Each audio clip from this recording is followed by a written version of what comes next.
¿Qué tal? La amnistía ha entrado en vigor hoy. La amnistía que Sánchez dejó que redactaran a su propia medida los delincuentes y sus abogados y que fueron modificando día a día conforme la justicia actuaba. No se conoce mayor traición que la cometida por Sánchez y por el pantuflo navarro de Santos Cerdán, amigo de Koldo, reuniéndose con unos golpistas a escondidas por Suiza.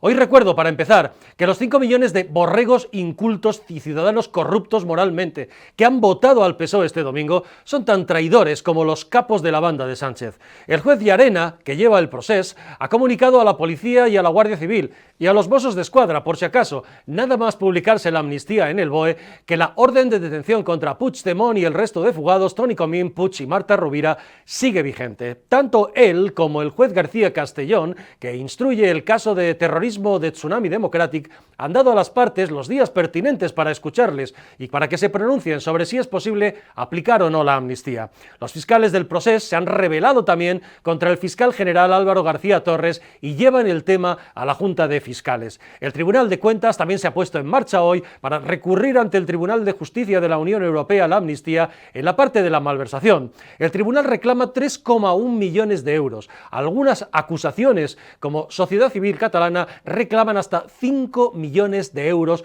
a los golpistas catalanes. Los militantes del PSOE que bailaban el viernes el rock de la cárcel en Fuenlabrada deben de estar encantados con perdonarles a semejantes chorizos todo ese dinero que salió de nuestro trabajo, de todos los españoles y de nuestros impuestos. El Ayuntamiento Socialista de Fuenlabrada, que organizó el acto, pues lleva 40 años enchufando varias generaciones de funcionarios del PSOE, de la UGT y de la izquierda. Varias generaciones de rojos y vagos en Fuenlabrada llevan mamando del ayuntamiento desde hace 4 décadas. ¿Cómo no van a ir a bailar después? Es lógico que Sánchez se fuera allí a refugiarse, que llenara el polideportivo y que, como no han pegado un palo al agua en su vida en Fuenlabrada, con la mamandurria del ayuntamiento, el sindicato y el partido, pues aplaudan lo que Sánchez les eche. También estuvo, por cierto, Juan Lobato, pero no bailó. Estaba incómodo el señor Lobato. Señor Lobato, mire, dese por muerto. Se lo digo así de claro, y hasta con afecto, y no porque sí. Sánchez va por usted. Ayer atribuyó la derrota del PSOE el domingo a los malos resultados de Madrid y Andalucía.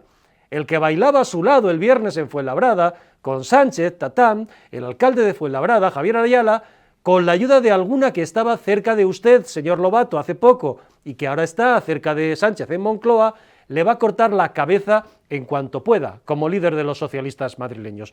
Es lógico, pues, que a la borregada socialista, que vive de sueldos públicos, ayudas y subvenciones, como la de Fuenlabrada, los 3 millones de euros robados por los golpistas catalanes le den igual. Al resto de españoles que curramos todos los días, desde luego no. Estamos en el mes del IRPF, para que luego se lo lleve crudo Puigdemont. Estamos hartos de que el PSOE nos robe y de que los nacionalistas catalanes y vascos nos roben también al resto de españoles. Y eso va a ir a más, porque entre las exigencias inmediatas de Puigdemont a Sánchez está, por supuesto, ser presidente de la Generalitat, el referéndum y el concierto catalán a la vasca, traducido, que todos ustedes en España, todos nosotros trabajemos a destajo para que ellos gestionen sus propios ingresos e impuestos de manera desigual respecto a todos los demás y se queden el dinero para la TV3 y la propaganda y las embajadas y etcétera, etcétera.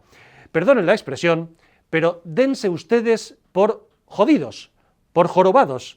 Queridos ciudadanos, trabajen y trabajen como bestias cada día para que los enchufados del PSOE en la administración, como los de Fuenlabrada o los de los sindicatos, pues puedan seguir bailando con Sánchez y para que los independentistas catalanes amnistiados nos sigan chuleando a todos. Y además ahora sin posibilidad legal de ir contra ellos gracias a Sánchez. Con la amnistía, sin sedición y con la rebaja de la malversación, ancha es Castilla e impunidad total para esta gentuza que nos roba a manos llenas y encima nos insulta cada día al resto de españoles. Ya vimos ayer en el Parlamento de Cataluña que se pasaron por el forro al Constitucional a las primeras de cambio y que van camino de investir presidente Puigdemont.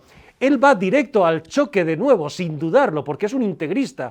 Su sueño húmedo es ser investido presidente y ser detenido unas horitas para salir luego triunfante con la amnistía. ¿Ven ustedes el brutal conflicto institucional al que nos está conduciendo la parejita Sánchez-Begoña Gómez, la verdadera presidenta, por cierto, del Gobierno de España? El Tribunal de Justicia Europeo puede tardar, se calcula, hasta año y medio o más en decidir sobre la amnistía. Y mientras tanto, aquí está la clave para Sánchez y Begoña: ganar de nuevo tiempo. Tiempo de seguir en Moncloa, que es lo que ha hecho siempre desde 2018, de sobrevivir cada día para controlar ahora, desde dentro del poder, la investigación sobre Begoña, Ábalos y Koldo. Sánchez no está quieto, miren, Sánchez está maniobrando en la oscuridad con sus peones y pelotillas en la Fiscalía y en la Judicatura para arrebatarle el caso de su mujer al juez Peinado y el caso Koldo al juez Moreno de la Audiencia Nacional. No es casualidad que la Fiscalía Europea haya pedido asumir la investigación de ambos casos. ¿Saben quién dio la primicia de la noticia a bombo y platillo hace 12 días? El diario El País, con lo que ya pueden ir imaginando por dónde van los tiros. Lo de la Fiscalía Europea para investigar sobre fraude o malversación de los fondos reservados, pues suena muy bien, pero no se equivoquen. La cosa va de intento de mejunje para arrebatarle los casos a jueces dignos como Peinado e Ismael Moreno. Porque les explico con nombres y apellidos para que lo entiendan, bajando al terreno de lo concreto. El representante de España en la Fiscalía Europea es el fiscal Ignacio de Lucas, hermano de un ex senador del PSOE valenciano, el PSOE de Ábalos, para entendernos. El gobierno español le propuso para la Fiscalía Europea por su amistad y cercanía ¿con quién? Con Dolores Delgado, que lo ascendió, por cierto, a número 2 de la Fiscalía Antidroga hace 2 años, sin estar entre los favoritos por méritos profesionales. Ignacio de Lucas se puso rápido a trabajar en la Fiscalía Europea en favor del gobierno y tiene secuestrada en un cajón la investigación del mayor pelotazo por la compra de mascarillas en la pandemia. 263 millones de euros en tiempos de Salvador Illa, como ministro, muy por encima del caso Koldo. Ignacio de Lucas mantiene este caso bloqueado en la Fiscalía Europea sin dejar actuar a la justicia española, que ya se ha quejado, por supuesto. Ahora nos dicen, con estos antecedentes, que la Fiscalía Europea quiere también asumir el caso Koldo y el caso Begoña Gómez. Bajemos de nuevo a los nombres concretos. Aparte de Ignacio de Lucas, y bajo sus órdenes, la Fiscalía Europea tiene en España un grupo de fiscales delegados que actúan como jueces instructores, no como los fiscales al uso en España. Los fiscales europeos son los jueces instructores de España. Bien, pues la fiscal delegada de la Fiscalía Europea, que ha pedido asumir el caso de Begoña Gómez y el caso Koldo, se llama Laura Pellón. Y dirán ustedes, ¿y quién es Laura Pellón? Bueno, pues otra pata negra socialista en la Fiscalía, dicen sus compañeros, como la hermana de Óscar Puente, y bien conocida Laura Pellón en Baleares por ser la sustituta en anticorrupción del fiscal Orrats. ¿Recuerdan al fiscal Orrats? A la parejita del juez Castro, en el caso Urdangarín. El juez Castro, que por cierto se presentó por sumar cartas boca arriba al 23J, pues todos estos son. La fiscal Laura Pellón se dedicó en Baleares a fustigar al PP, y con razón, porque estaban hasta arriba de corrupción. Pero ¿saben cuándo el gobierno de Sánchez decidió ascenderla a la Fiscalía Europea y sacarla de allí? Pues justo cuando Laura Pellón investigaba el caso de APB de los puertos de Baleares, que afectaba de lleno ¿a quién? Al gobierno socialista de Francina Armengol, ya ven, son siempre los mismos, y ya Armengol, los de siempre. De manera que para que Laura Pellón dejara el caso de puertos de Baleares que afectaba a los socialistas, la ascendieron con sueldazo a la Fiscalía Europea y la mandaron a Luxemburgo, que se debe vivir súper tranquilo. Es ahora esta fiscal, para que ustedes lo entiendan, la que pide quitarle al juez Peinado el caso de Begoña Gómez y al juez Moreno el caso Koldo. ¿Van ustedes cerrando el círculo de eso que suena tan bien y tan aséptico como la Fiscalía Europea? Pues sigamos, porque entre el grupo de fiscales delegados de la Fiscalía Europea en España, ¿saben quién está también? El juez Pablo Ruz, ¿se acuerdan? El látigo de Bárcenas, de Gürtel y de la caja B del PP. ¿Entienden ustedes que a veces bajando a los detalles se entienden mucho mejor los grandes titulares? ¿Saben, por cierto, también dónde trabajan físicamente los fiscales delegados de la Fiscalía Europea? Que suena tan bien. Es decir, ¿dónde estarían si asumen los casos, los documentos, las pruebas, los informes de la UCO, de la Guardia Civil, etcétera, etcétera, que el juez Peinado ahora consigue mantener lejos de las sucias manos de Sánchez y de su fiscal general? Pues los fiscales delegados europeos, aparte de Luxemburgo, trabajan ¿dónde? En Madrid, en un edificio del Ministerio de Justicia de Bolaños, el de la apendicitis. En fin, que ya ven ustedes, todo ventajas incluso hasta físicas. Mejor tener los papeles de Begoña en un despacho del Ministerio de Justicia con una juez confiable que en el inexpugnable despacho del juez Peinado en la Plaza de Castilla, que además ya tiene calado y se ha olido al fiscal pelota de Sánchez allí. Todo ventajas si la Fiscalía Europea se hace con el caso para que Sánchez tenga información privilegiada y además exclusiva también, porque el caso, al actuar la Fiscalía Europea como instructor, quedaría cegado para las acusaciones populares de Manos Limpias, de Vox, etcétera, etcétera. La normativa europea establece que las acusaciones populares se quedan sin acceso a esa parte de la investigación. Solo el fiscal europeo Ignacio de Lucas, el hermano del ex senador socialista, etcétera, etcétera, la fiscal Laura Pelló, la que quitaron del caso de Puertos Baleares, etcétera, etcétera, y el resto del grupo, Ruz también, ¿tendrían acceso a las pesquisas? Pues muy bien. ¿Creen ustedes que Sánchez tendría fácil acceso a la información que ahora no tiene con el juez Moreno y el juez Peinado sobre cómo va la cosa de su mujer? Juzguen ustedes mismos y unan a ello que el abogado de Begoña Gómez es Antonio Camacho, exministro del Interior con amplísima agenda, pueden imaginar, entre mandos de la Guardia Civil y de la UCO. ¿Entienden por qué Sánchez y Begoña Gómez necesitan quedarse en Moncloa y le darán a Puigdemont la Generalitat, el referéndum y los impuestos del concierto catalán y lo que haga falta? Pues para garantizar a Puigdemont que la Fiscalía de García Ortiz se va a dejar los cuernos en materializar la amnistía en las cuestiones prejudiciales y para garantizarse Sánchez, él y su mujer, información privilegiada de por dónde va la investigación a Begoña y a Koldo. Esta es la letra pequeña de las noticias de cada día, de grandes titulares que ya ni nos afectan ni sabemos valorar para atontar a la masa y que terminen bailando en Fuenlabrada.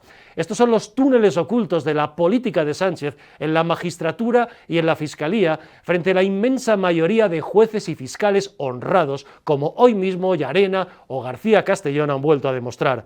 Nuestro Estado de Derecho está en riesgo porque hay una estructura y una mafia ligada al PSOE actuando desde los tiempos de Felipe González, renovada generacionalmente por Zapatero y ahora Sánchez en la Judicatura y en la Fiscalía, como en el Cuerpo Nacional de Policía. El PP siempre ha estado a por uvas en este tema.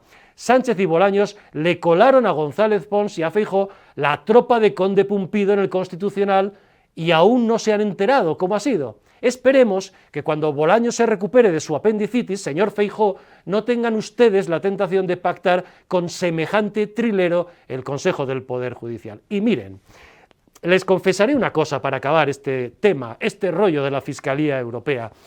¿Saben por qué me huele a mejunje de Moncloa lo de la Fiscalía Europea con Begoña y con Koldo? Pues porque en los últimos días he preguntado a dos altísimos dirigentes del PP si se fiaban de que la Fiscalía Europea se hiciera con la investigación. Su respuesta fue definitiva para mí. Las dos similares. Tranquilo, Vicente, me dijeron los dos dirigentes del PP. La Fiscalía Europea es muy seria investigando sobre los fondos europeos. Así que, con el ojo que tienen el PP y su capacidad de repetir errores, o, apunto también, los mejunjes a los que pueden estar tentado y nunca sabe, se puede llegar a oscuras con el PSOE, átense los machos y pierdan toda esperanza si la Fiscalía Europea se hace con las investigaciones de Begoña y de Koldo. El juez Peinado y el juez Moreno, que son dignos, van a pelearlo, lo están haciendo ya, lo sabemos, y es lo que nos queda. Bienvenidos a La Antorcha. Bueno, y en La Antorcha con Rebeca Crespo y Jaime González. Rebeca, Jaime, ¿cómo estáis? ¿Qué tal? Muy bien, es un placer. ¿Qué tal, Rebeca? ¿Qué tal? Muy buenas. Muy bien, encantada de estar aquí. Bueno, la amnistía ya ha entrado en vigor. Por fin llegó la amnistía. Hemos esperado, por supuesto, las elecciones europeas, hemos esperado la constitución de la mesa. Yo no sé si había algún intento de mejunje o negociación con este tema. El caso es que yo os pregunto a los dos, yo creo que casi está todo dicho sobre la amnistía, pero Jaime, ¿qué sensación tienes hoy, viéndola ya definitivamente aprobada? Ya hablaremos de lo que viene después. La misma que tenía hace un tiempo. Yo siempre he dicho que lo de la amnistía, todos los trámites previos a su aprobación y reflejo en el boletín oficial del Estado, era una suerte de parto de los montes. Al final han parido un ratón, como en el viejo clásico. Pero lo complicado empieza ahora. Es decir, en este país, ¿qué queda? En este país queda la justicia. Bueno, mi amigo Agustín de Grado dice que queda la justicia y el Real Madrid, pero todo lo demás ha sido completamente aniquilado. Y es la hora de la justicia, es la hora del Estado de Derecho, es la hora de que ese muro de contención frente a los intentos de Pedro Sánchez de llevarse por delante todo el entramado institucional plante en cara. Bueno, y la verdad es que no ha habido que esperar mucho. Ha habido ya decisiones del Supremo, ha habido decisiones del Tribunal de Cuentas, el órgano jurisdiccional del Tribunal de Cuentas, de manera que las cosas van bien. Insisto, lo anterior era una digestión pesadísima, hasta que al final tuvimos que pasar por el trágala, pero ahora es el momento en el que efectivamente, ahora es cuando empieza la batalla. Ahora iremos a todo eso. Rebeca, tu sensación, te pregunto porque yo creo que ya está casi todo dicho y ahora iremos a los detalles de lo que venga en adelante, pero no sé si preguntarte como ciudadana, como española, como periodista, tu sensación, tu sentimiento hoy al ver por fin aprobada pues semejante ley redactada por los propios delincuentes y además han ido cambiándola conforme la justicia va actuando y la van adaptando.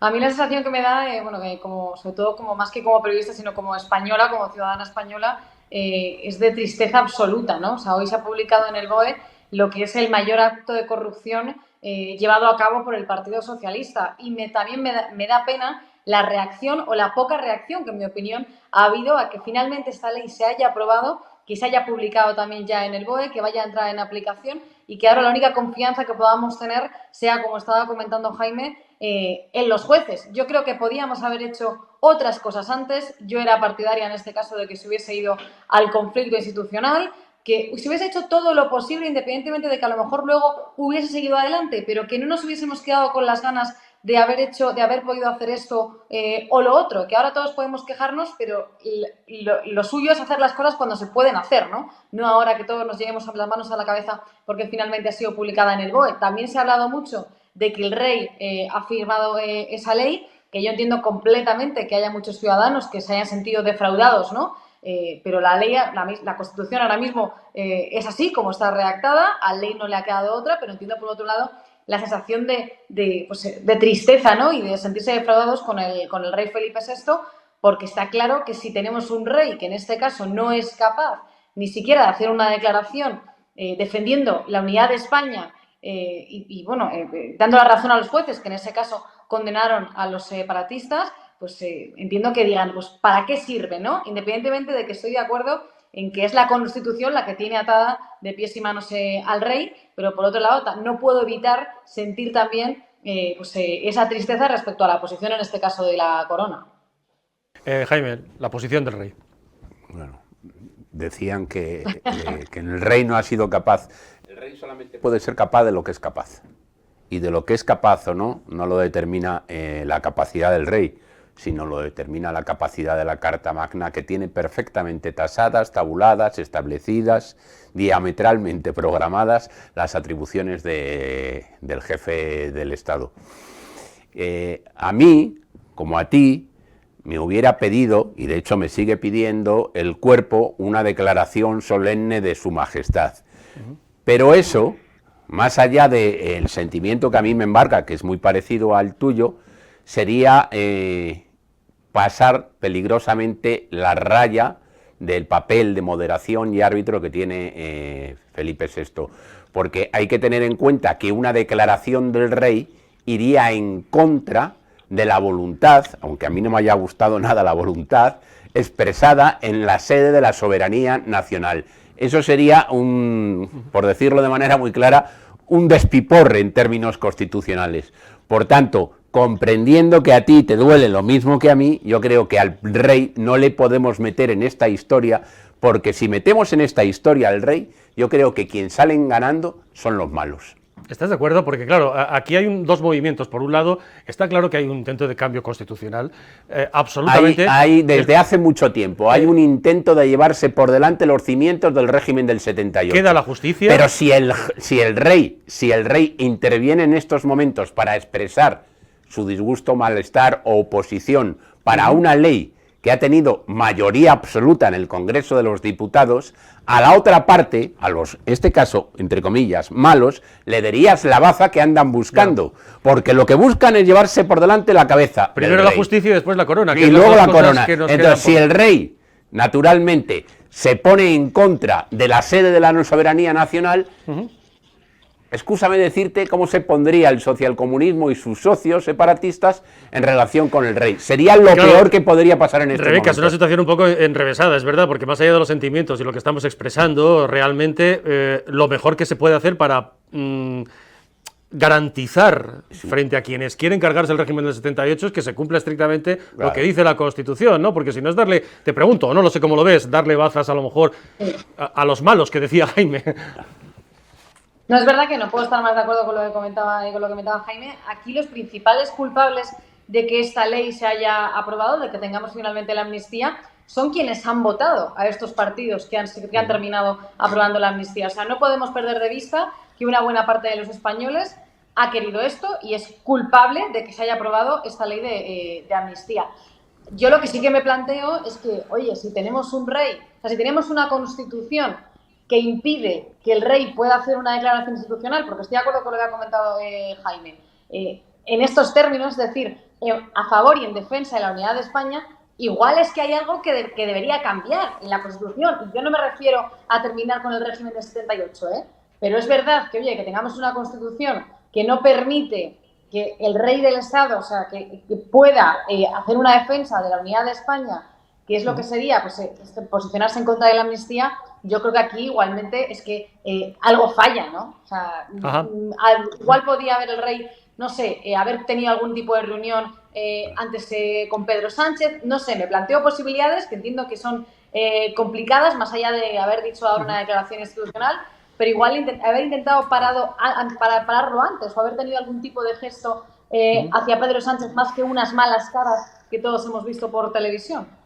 Bueno. Claro, es verdad que además la forma en la que tiene la forma que le queda al rey es cuando tiene un acto, algún discurso, hacer una defensa en positivo de los valores de la Constitución. Sí que es verdad que yo os planteo, por ejemplo, es cierto que Rajoy no quería que el rey saliera por televisión el 3 de octubre. Y eso lo sabemos. Pero Rajoy, como era así, dijo, bueno, pues venga, majestad. Claro, ahora no es lo mismo. Porque incluso aunque el rey se lo planteara, que yo creo que no se lo plantea, conociendo el percal como está, eso sí que crearía un conflicto serio con alguien que no es fiable, porque Sánchez no es Feijóo, no es Rajoy diciendo, bueno, venga, majestad, pues salga usted. Bueno, yo no estaba al corriente del malestar o de la oposición que tuvo el presidente del gobierno a que saliera en 2017 su majestad el rey a defender el régimen constitucional, que es lo que vino a hacer el rey. Y si eso es así, hay muchas cosas que yo no entendí de Mariano Rajoy y esta sería una más. Está muy grave, por cierto, si fuera cierto. Pero acuérdate cuál fue la respuesta del separatismo a la declaración del rey y acuérdate, eso no hace falta echar la memoria muy atrás, que el propio Partido Socialista, años después, le afeó a su majestad el rey que saliera en aquel día a decir lo obvio, que se habían cruzado las líneas rojas, que aquello suponía un desafío nada encubierto al marco constitucional y que a él le correspondía, en virtud de ese cargo, la defensa de la Constitución, que eso sí que está en la Constitución. Claro. Eso sí que está en la Constitución. Por eso el rey tiene todo el encaje constitucional para hacer ese discurso, esa declaración institucional que a mí me pareció soberbia. Soberbia. Soberbia. Es la que esperaba, es la que no tuvimos del gobierno y esperábamos todos los españoles. Pero lo hizo en defensa del marco constitucional y siguiendo a pies juntillas sus atribuciones constitucionales. Hombre, si hay un grupo de políticos en Cataluña que están rompiendo el marco constitucional, mi obligación como jefe del Estado es defenderlo. Sería todo lo contrario de lo de ahora. Sí, porque claro, si ahora haces una declaración constitucional oponiéndote a lo emanado del Parlamento... Vas a generar un conflicto institucional con el Ejecutivo. Claro, no, bueno, con el Ejecutivo y con el espíritu de la Constitución también. Claro, porque fíjate, Rebeca, y vamos a avanzar, pero por recordar lo primero que hizo Sánchez, Rajoy, que no estuvo especialmente de acuerdo con aquel discurso, pero dijo, adelante, majestad, no puso pegas. No, porque yo no creo que fuera así. Yo lo que creo es que este señor, Mariano Rajoy, que siempre tenía el mismo latiguillo, es que eso es muy complicado, es que eso es muy difícil. Él lo que quería es no complicarse la vida y que no saliera el rey. Que ya bastante difícil estaba la situación como para que encima salieran desde la zarzuela pegando voces. Claro, con la situación económica, como cuando llegó y le dijeron, ¿qué hago con el plan de paz de Zapatero? Y le dijeron textualmente, no te compliques la vida, no tienes que hacer nada. Absolutamente. Bueno, el caso que yo decía, llegó Sánchez, eso sí que después del discurso Rajoy fomentó, y de acuerdo con la Casa Real, los viajes, os acordaréis, estamos todavía entre 2017 y 2018, los viajes del rey a Cataluña, y la presencia del rey de Cataluña subió exponencialmente, que fue una forma muy significativa, que lo primero que hizo Sánchez fue prohibir y radicalmente cortarle la agenda catalana al rey y la agenda internacional. ¿Tú estás de acuerdo en que, Rebeca, tras la justicia, la corona es un objetivo de Pedro Sánchez y de su banda?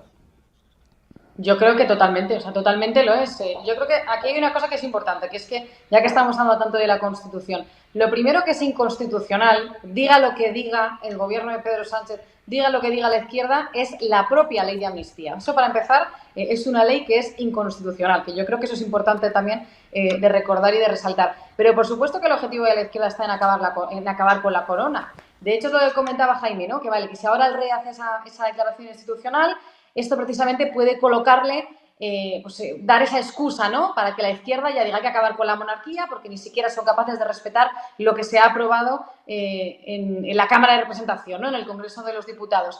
Pero es que realmente está pillado por ambas partes, porque ahora mismo el rey ha firmado una ley de la que están en contra todos los ciudadanos o la mayoría de ciudadanos, que son los que todavía a día de hoy, en 2024, siguen respaldando la monarquía. Entonces, al final, por un lado o por otro, se cumple el objetivo de Pedro Sánchez, porque es indudable, nos guste o no, que hay muchos ciudadanos que después de que el rey haya firmado la ley de amnistía, ciudadanos que han sido defensores de la monarquía durante todos estos años, ahora quizá dejen de serlo, porque eso también es una realidad. Por lo tanto, es un poco que le va a perjudicar de las dos maneras, ¿no? Aunque hiciese esa declaración institucional, claro, como ahora que no lo va a hacer, porque el apoyo que tiene una buena parte de la población, yo creo que lo va a perder, porque hay mucha gente que es la defensora de la monarquía hoy en día, que no es la izquierda, sino que es un perfil de votante muy concreto a la que esto no le ha gustado nada.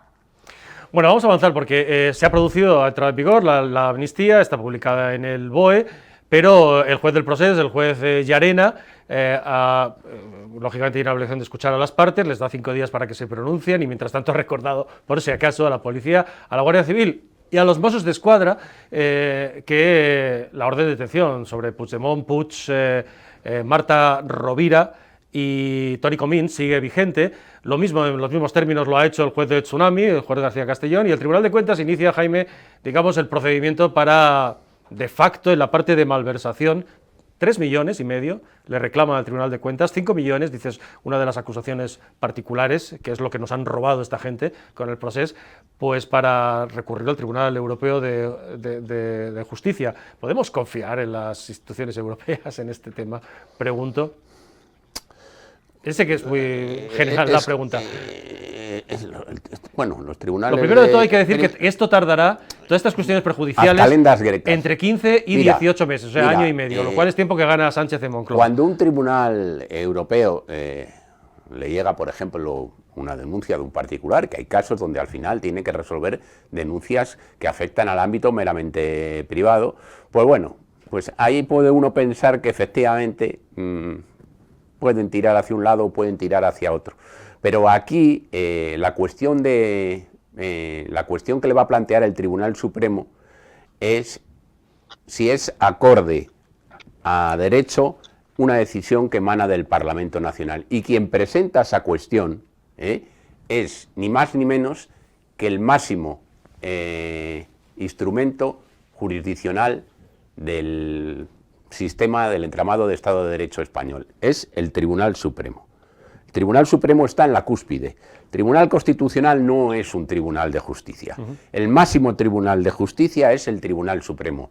No es lo mismo que un particular lleve una denuncia a Estrasburgo que lleve a Europa esta cuestión, el órgano por excelencia del Estado de Derecho español. A partir de ahí, ¿qué puede pasar? Porque vamos a tener que echarnos muchas siestas, que vamos a tener que armarnos de paciencia, porque esto va a calendas grecas que dirían los clásicos. Es decir, esto puede tardar 2 años o 2 años y medio. La cuestión es preguntarse, ¿y entre tanto qué? ¿Qué? Y entre tanto qué. Yo he oído a unos, he oído a otros, y no tengo muy claro qué es lo que va a pasar. Es decir, la norma lo que dice es que queda inmediatamente suspendida, aunque haya entrado en vigor la ley, queda suspendida en el momento en que se plantea la cuestión de perjudicial. Eso significa que aunque esté suspendida, el señor Junts y compañía pueden venir a España y pasearse tranquilamente por las calles de Cataluña, por las calles de Barcelona.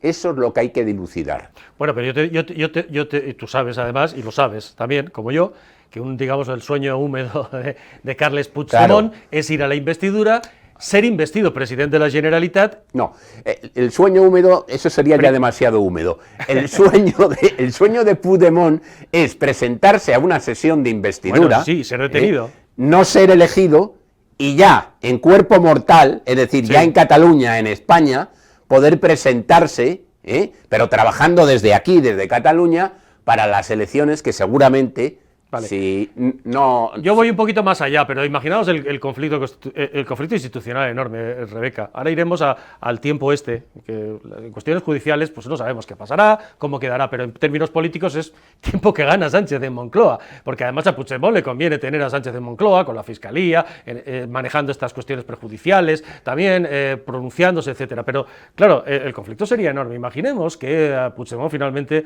después de una investidura fallida de Illa, pues ahora o en octubre, si se repiten las elecciones, pues es investido presidente de la Generalitat porque Sánchez sacrifica a Illa. Y entonces resulta que en una de estas idas y venidas pues es detenido, antes o después. El conflicto institucional es enorme. Estaríamos igual que en 2017, porque él sabe además que no le va a pasar como a sus compañeros, Rebeca. Quiero decir que él en 15 días estaría probablemente, o no, en la calle, pero ya estaría aquí. Es todo tensar. Se supone que esto es la nueva convivencia de la amnistía. La nueva convivencia también es la que vimos ayer cuando se ha elegido a Josep Rull como nuevo presidente del Parlamento catalán. Esta es la nueva convivencia, ¿no? Cómo se pone de presidente del Parlamento a una persona que también estuvo condenada, que fue indultada, es decir, a un nuevo separatista también como presidente del Parlamento de Cataluña, y esta es la convivencia de la que nos hablaban. Yo estoy de acuerdo con Jaime en lo que dice de que vamos a tener que echarle paciencia y esperar muchísimo. Respecto a la confianza o no que tengamos en las instituciones europeas, yo de momento no tengo demasiada, porque es que estamos hablando de Puigdemont. Precisamente me refiero a lo que ya hemos vivido con Puigdemont y lo que ha hecho por España, en este caso el Parlamento Europeo y bueno, Bruselas, con la vuelta de Puigdemont al país o con la condena a Puigdemont. O sea, ya hemos visto cuáles son las decisiones que han tomado, que han ido más en la protección que en realmente que se haga justicia para el país. Por lo tanto, no tengo demasiada confianza. Si tengo confianza en alguien, es en los jueces españoles, quienes yo creo que además en estos días y en estas semanas están demostrando, sobre todo todos los que están involucrados en el caso del proceso, que no se van a rendir, que van a seguir defendiendo su carrera, la justicia española, y es en quien yo tengo confianza. Ahora, que Puigdemont pueda volver o no, yo creo que habrá una repetición electoral. Lo que dudo mucho es que Puigdemont tenga realmente la valentía para volver. Una persona que nos demostró que salió huyendo en el maletero de un coche, que sabe que es muy probable que en cuanto pise tierra española le van a detener. La verdad es que no creo que sea ni un poquito de valiente para llegar a ese nivel. Así que no creo que vaya a volver, a no ser que lo tenga absolutamente todo más que atado. Lo importante es lo que comentabas, ¿no? Que Sánchez a lo que le importa es estar el máximo tiempo posible en la Moncloa. Yo creo que esto es una máxima que decíamos hace ya meses, cuando se estaba intentando fraguar todo esto de la amnistía. Hay gente que decía, no, hombre, Sánchez, ¿qué más le da? No, Sánchez lo que quiere es estar el máximo tiempo posible en Moncloa. Y de momento lo ha conseguido totalmente, porque además esto se va a alargar y al final ese es su único objetivo. Y a mí lo que me preocupa es que conforme va pasando el tiempo, también va sucediendo algo que sucede demasiado a menudo en la sociedad española. Y es que va olvidando, y olvidando, y olvidando. Y lo que a lo mejor en un primer momento nos parecía gravísimo respecto a la amnistía, en unos meses a buenísima parte de la población ya ni se acuerda. Porque así ha pasado, pues ha pasado con los indultos, ha pasado con los pactos con los proetarras y con muchísimas cosas más. Así que él sabe, yo creo que ya se ha llegado a un punto que es absolutamente consciente de que la memoria media de la sociedad española es muy corta y que lo que molesta hoy, mañana no importa para nada. Y mientras él sigue con su culo sentado en el asiento de Moncloa. Claro. No, que yo quería públicamente exponer un poco cuál es el dolor de mis pecados, es decir, yo voy a confesar cuáles son mis sentimientos. En relación con el personaje, en relación con la figura de Puigdemont, lo que tú has dicho y 3 veces más. Pero luego hay una parte de mí, que yo no sé si le pasará a la gente que está verdaderamente harta del proceder de este gobierno, de Pedro Sánchez, que en el fondo la figura de Puigdemont la empiezas a mitificar en el sentido de que si no es Puigdemont, si no es de Puigdemont, no hay nadie en este país capaz de llevarse por delante a Pedro Sánchez. Esa es la terrible realidad. El único en este momento, dentro de todo el panorama nacional, que tiene la capacidad por sí mismo, es decir, que tiene la sartén por el mango, para meterle un sartenazo al presidente del gobierno y ponerlo de patitas en la calle, tiene un nombre, es Carles Puigdemont. Por eso digo que al mismo tiempo que me provoca mucho rechazo, la figura de Puigdemont yo la tengo como... está mal decirlo, ¿no? Pero como la última gran esperanza blanca. De quitarnos a este. De quitarnos al presidente del gobierno. Claro, hay una dependencia mutua, porque yo decía, claro, evidentemente Puigdemont tiene el botón nuclear de la legislatura, claro, pero a Puigdemont le conviene, votos, mientras se resuelven las cuestiones perjudiciales, que afectan a muchas cosas y particularmente, además, sobre todo lo de la malversación, bueno, pues tener a Sánchez en Moncloa, que aunque esté despistado el señor García Torres, pues tiene la Fiscalía, puede estar metido y saber desde dentro manejar, cocer e intentar que se termine de aplicar la amnistía. Es una garantía, es más garantía tener a Sánchez en la Moncloa que tener a Feijóo en la Moncloa para ello, ¿no? Ahora, mientras tanto hay otro asunto, y yo quiero que avancemos, porque claro, tenemos... por un lado el caso Puigdemont, la amnistía, etcétera, etcétera, pero por otro lado tenemos lo sustancial, que yo creo que es el caso de Begoña Gómez, el caso Koldo.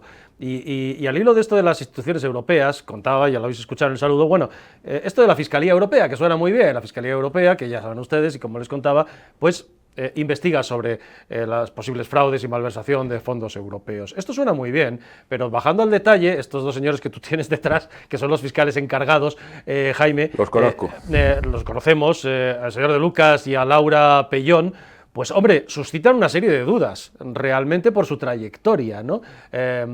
Este afán, te pregunto, Rebeca, y hay que apuntar que la primicia de la petición de la Fiscalía de asumir el caso Koldo y quitárselo a la Audiencia Nacional, al juez Moreno, y el caso de Begoña Gómez y quitárselo al juez Peinado, la dio el País, a bombo y platillo. Yo ya eso, hay cosas que ya dices, hombre, pues ya suenan un poquito regular, ¿no? ¿Esto puede sonar a mejunje? Pregunto. Ya hemos explicado en el saludo, bueno, pues en qué términos es esto, ¿no? Instruyen, las partes perderían el caso, se trabajarían en un despacho del Ministerio de Justicia o en Luxemburgo.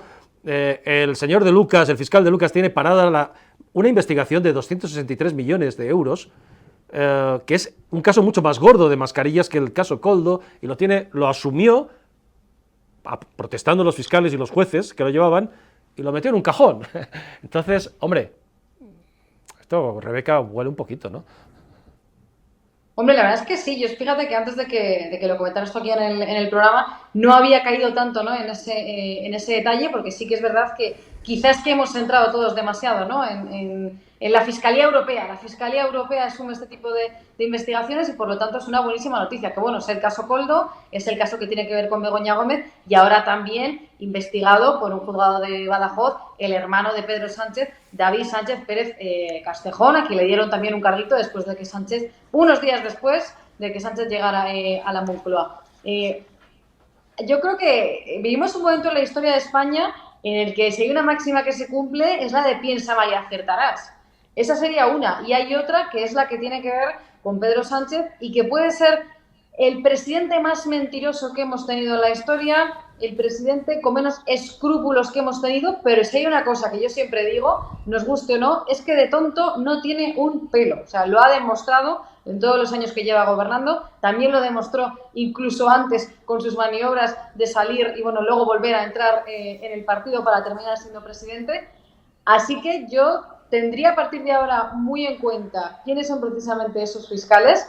Creo que es algo que no debemos perder de vista ahora mismo los periodistas, porque quién sabe, o sea, yo ya me espero todo de este gobierno y me espero incluso lo que has comentado, ¿no? Que pueda todo esto incluso ser una maniobra para que sea la Fiscalía Europea quien se haga cargo del caso y al final esto pueda quedar en nada, porque sabemos qué caso hay, porque las pruebas están, Begoña Gómez está oficialmente imputada, tenemos que ver qué es lo que declara el próximo día 5 de julio, pero hay pruebas, hay hechos que parece que tienen carácter delictivo y por lo tanto algún sitio, digo yo, que tendría que llegar, ¿no? Si vemos que ahora la Fiscalía Europea empieza a hacer maniobras como para que esto se quite un poco o sea, como para quitarle hierro al asunto, yo estaría pendiente, porque es verdad que fíjate que yo no lo había pensado hasta hoy que tú lo has comentado en el programa, pero no me parece nada disparatado pensar en esa posibilidad.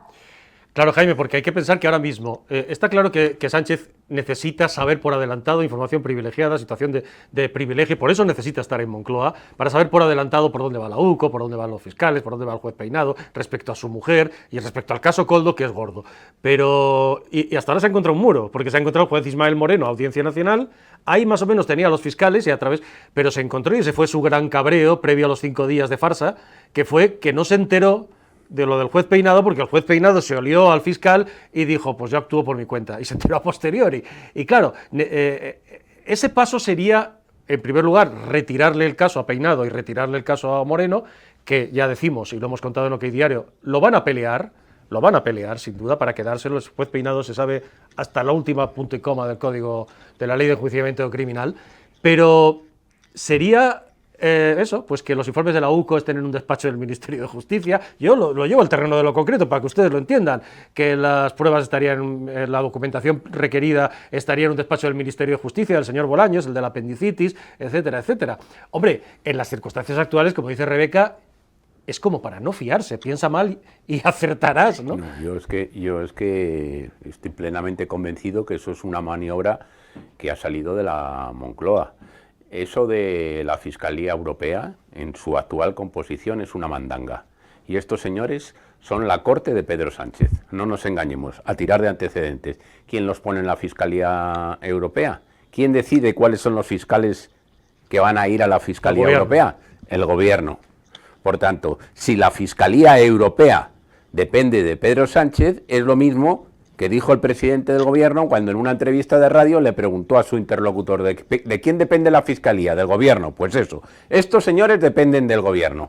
Ahora bien, se tendrá que pronunciar incluso, posiblemente, el Tribunal Supremo, porque va a haber ahí un conflicto de competencias. Efectivamente. Y los antecedentes no son buenos, ya sé que no tenía nada que ver con esto, pero los dos casos, los dos precedentes, en ambas situaciones el Tribunal Supremo sí entendió que eso lo debía naturalmente instruir la Fiscalía Europea. Pero quien nos esté viendo, que serán muchos, se estarán haciendo la misma pregunta que estoy seguro que se hace mucha gente. Es, ¿y qué puñetas tienen que ver unos fiscales de la Unión Europea para quitarle un caso a un juez de la jurisdicción española? Pues hay que explicárselo muy fácilmente. En Europa, los fiscales instruyen, es decir, sustituyen al papel que hace aquí el juez. Por cierto, que es algo que quiere hacer también Pedro Sánchez en España. Que sean los fiscales los que instruyan e investiguen. De tal manera que antes de dárselo todo hecho al juez, ellos son capaces de filtrar y lo que puede afectar a los intereses del gobierno, echarlo a un lado o blanquearlo. Yo no me fío nada de esta maniobra.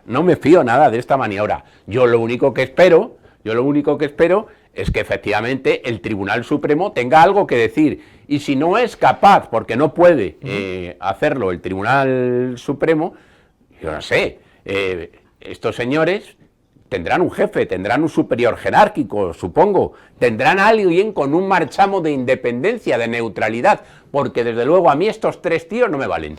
Claro, fíjate que además, por lo pronto ya ha tenido consecuencias, porque esta tarde el juez Peinado ha suspendido sine die la declaración de los testigos. Sabemos que el domingo que viene iba a tomar declaración a Barrabés en el propio hospital y al resto de testigos, entre ellos a David Cierco, el exdirector de Red.es, y a otros testigos. Sine die. No es el caso de Begoña Gómez, que está imputada, pero ya Peinado se conoce muy bien esto y ha dicho, bueno, yo antes de que me vayan a pillar por aquí Claro, o por allá, no puedes vamos dar a un paso resolver para- esto primero y a continuación vamos a... Y se conoce Rebeca, lógicamente, quien pensara que el juez Peinado pues, es un mindundi, pues lógicamente no conoce ni al juez Peinado probablemente, si alguno tiene la posibilidad de conocerlo, y poco respeto por los jueces. Pero efectivamente consecuencias va a tener y la primera de todas es intentar arrebatárselo. Yo creo que eso, Rebeca, claro, nos sitúa en un escenario mucho más complejo porque hay una parte del caso del juez Peinado con Begoña Gómez en la que por ahora no hay fondos europeos, que es la famosa parte del máster. Directamente, y por ahí parece, el juez Peinado podría decir, pues esta parte me la quedo, que es probablemente, yo decía ayer en broma, por supuesto, que esto es un poco como Al Capone, que al final lo pillaron por las facturas al fisco, ¿no? Y esto que parece esto del máster, la mayor tontería de todo lo que estamos hablando, pues a lo mejor es lo que se lleva por delante a Begoña Gómez, ¿no? Que es una chorizada, Rebeca, dicho pronto y mal en español, ¿no? Esto del caso del máster, ¿no?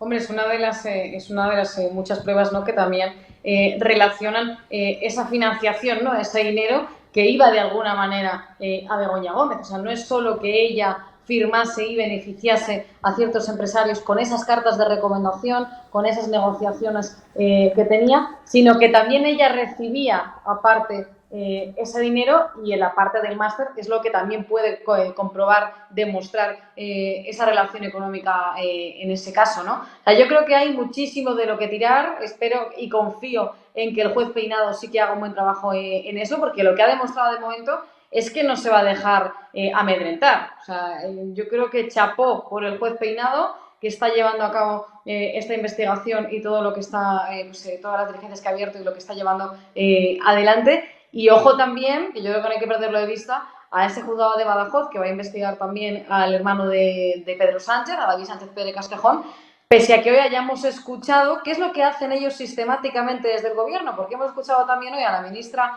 Pilar Alegría diciendo que, bueno, que esto tampoco era de fiar porque se había pedido, por ejemplo, una fianza a la acusación, ¿no? Y que esto, que qué fiabilidad daba esto, cuando precisamente después mucha gente le ha recordado en redes sociales a Pilar Alegría que es que la LECRIM fija como obligatoria que se fije esa fianza, ¿no? Pero al final es a lo que juegan.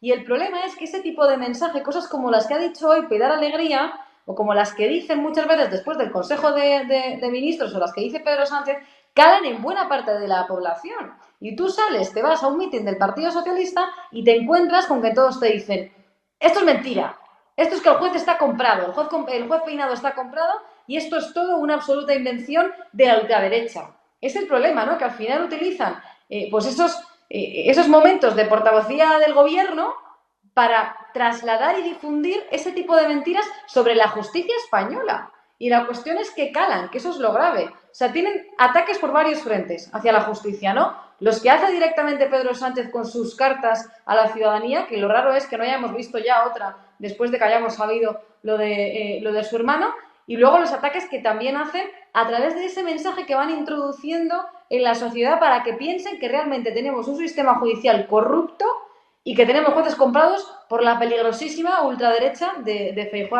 y Abascal. La verdad es que eso es absolutamente tremendo. Dice Jaime que no le des ideas con lo de la tercera carta de la ciudadanía al presidente, que estamos un poquito hartos. Dice que no le dé ideas, pero sí que es verdad, que... claro, sí que es verdad, y además que juegan, o es pura ignorancia, que yo me creo que es pura ignorancia lo de Pilar Alegría, o es maldad. Estoy convencido que no sabía. Que no sabe ni que hay que pagar efectivamente, etcétera, etcétera. Entonces, pero es verdad que lo que dice Rebeca, que luego eso cale, como la gente luego va a Fuenlabrada allí y baila el rock de la cárcel en el último meeting de cierre. Yo comentaba en el saludo precisamente esa imagen de todos bailando el rock de la cárcel, que ya es una tomadura de pelo absoluta, es una desfachatez absoluta. Una última cuestión, porque Pilar Alegría ha dicho también, porque Feijóo ha pedido hoy elecciones anticipadas, y Pilar Alegría ha dicho literalmente en la tribuna del Consejo de Ministros nuevamente que espere sentado el presidente del PP, Jaime. Bueno, pues esperamos sentado, porque esto depende de Puigdemont. Pues como no depende de la señora Pilar Alegría, ni tampoco del señor Pedro Sánchez, depende de un señor que es un prófugo de la justicia y que ya veremos por dónde le da la vena, pues a mí las palabras de la ministra portavoz me entran por la orejita derecha y me salen por la orejita izquierda. Bueno, primero por la izquierda en gesto de deferencia hacia el Partido Socialista y luego me salen por la derecha. Por la zurda. Es decir, es lo mismo que nos repetían el año pasado cuando las elecciones municipales y autonómicas. Hay gobierno para rato, hay tal, no sé qué, no sé cuánto, no vamos a convocar elecciones. ¿Cuánto tardó el presidente del gobierno en convocar elecciones? Creo que fueron 24 horas, ¿no? Después del resultado electoral. Bueno, pues aquí Macron se hizo un Sánchez el otro día, pero sin esperar a la aquí mañana las siguiente. cosas van muy deprisa y cualquiera que pueda decir una sandez de ese jaez, pues corre riesgo de quemarse. Les dan igual. Ahora, hemos hablado en el programa, Rebeca, y con esto acabamos. Que, claro, al final es ganar y ganar y ganar tiempo y estar. Este señor empezó con 84 diputados en una moción de censura y ahí sigue. No ha ganado elecciones, pero sigue. Y sigue y sigue. Y necesita seguir estando en Moncloa. Bueno, ha ganado dos, sí. Bueno, sí, pero vamos, las generales últimas no. Las generales últimas las perdió. Es Y verdad las que es últimas el del último año presidente del tampoco. gobierno que gobierna Con más derrotas. con más derrotas y con menos diputados de la historia de España. Sí, está claro. Pero claro, y es lo último que os planteo, claro, ¿para qué va a convocar elecciones? Quiero decir, ha tardado un año en montar todo este lío de la no le amnistía, interesa con para Sánchez, nada. Cerdán, viajando, el salvadoreño, Suiza, persiguiéndoles por los aeropuertos, todo este lío. Ya tenemos la amnistía aprobada. Lo siguiente, lo único que necesita es darle a Puigdemont la Generalitat, mandar de embajador en Mali o en Groenlandia a Salvadorilla y aprobar el referéndum, que se lo ha pedido para el año que viene, lo quiere Puigdemont, ¿cierto?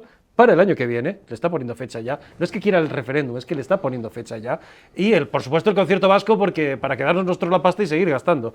¿Para qué, pregunto yo, va a querer elecciones? Es verdad que es imprevisible, Rebeca, este señor, pero ¿para qué va a querer elecciones anticipadas Pedro Sánchez?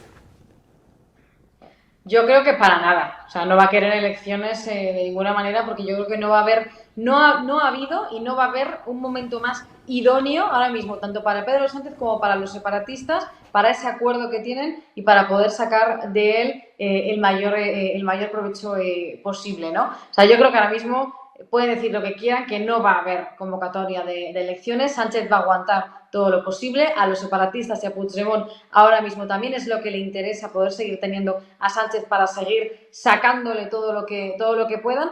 Y es más, estamos viendo, por desgracia, que haga lo que haga, pese a que, vale, no gane esas elecciones generales, que ahora, por ejemplo, en las elecciones europeas haya perdido apoyos, que realmente no le afecta tanto como partido todo lo que está aprobando, ¿no? Y todo lo que está haciendo. O sea, a él sí que le está funcionando también ese discurso de, bueno, yo puedo aprobar la amnistía, pueden estar investigando a mi mujer Begoña Gómez, me pueden estar sacando un montón de cosas que al final, bueno, puedo perder votantes, pero tampoco pierdo tantos. O sea, yo creo que sí, él se siente realmente legitimado por los resultados que hemos visto en las últimas elecciones, pues también, por ejemplo, en las catalanas, y por lo tanto va a aguantar todo lo posible y se va a agarrar a eso. Y bueno, es que a las cartas de la ciudadanía me remito para certificar que no tiene ninguna intención de irse. O sea, pero ninguna. O sea, las cartas además son la clara muestra de que él está ahí. Bueno, y además que lo ha dicho. Ha dicho, ahí Sánchez para rato y voy a estar aquí muchísimos años. Y estará todos los que pueda. Sí, las cartas las terminaba siempre con la misma frase. Hay legislatura para 3 años.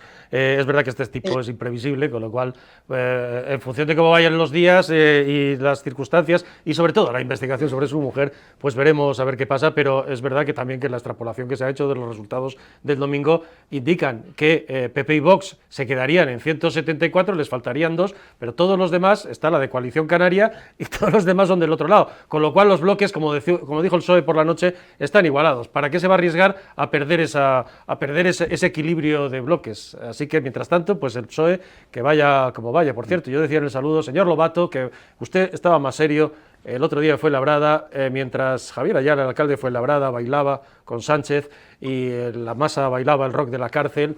Señor Lobato, van a por usted. Le van a mover la Van silla. a por usted. El que estaría al lado bailando, el señor Ayala, cuidado con una señora que estaba muy cerca de usted y que ahora está muy cerca de Sánchez en Moncloa, que van a por usted, señor Lobato. Y cuando quiera, aquí estamos en OK Diario y hablamos.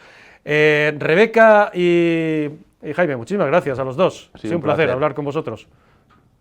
Gracias a ti, un placer estar con los dos. Adiós, Rebeca, hasta luego. Y gracias a ustedes por vernos.